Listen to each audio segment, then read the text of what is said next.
So, good morning guys. For today's video guys, ipapakita ko sa inyo na magpapaksiw na naman ako guys. So ayun nga guys, ngayong araw na naman guys ay Friday.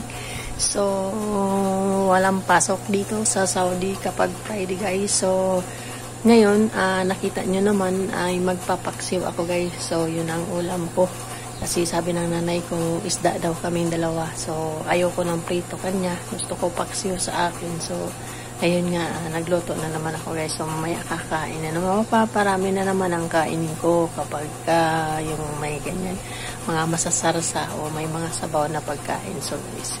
So, yan. Thank you so much guys. So, please like and share and comment down below kung nagustuhan mo ang ating paksiw guys. Pakita ko sa inyo kapag naluto na siya guys at kakain. Trinay ko to na maraming lamas, mga ingredient kasi mayaman kami sa kamatis at saka sibuyas guys. Meron yan sa ilalim at meron sa ibabaw. So, ang ginamit ko lang dito na suka ay yung apple cider. Kaya tingnan natin kung maasim siya. So, para medyo mahalimuyak naman siya, guys. So, ayan.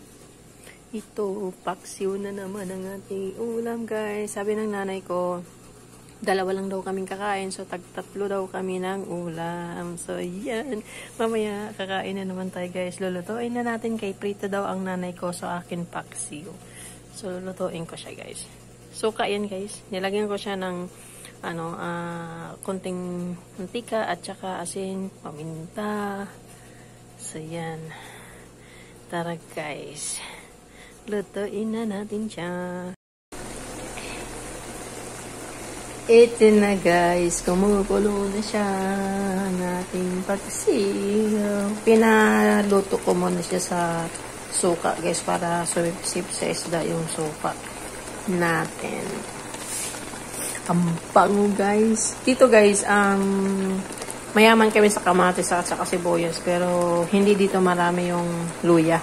Pero mayroon naman, naka-frozen. So, naglagay ako niyan. Nasa ilalim siya. So, yan. Takpan natin guys.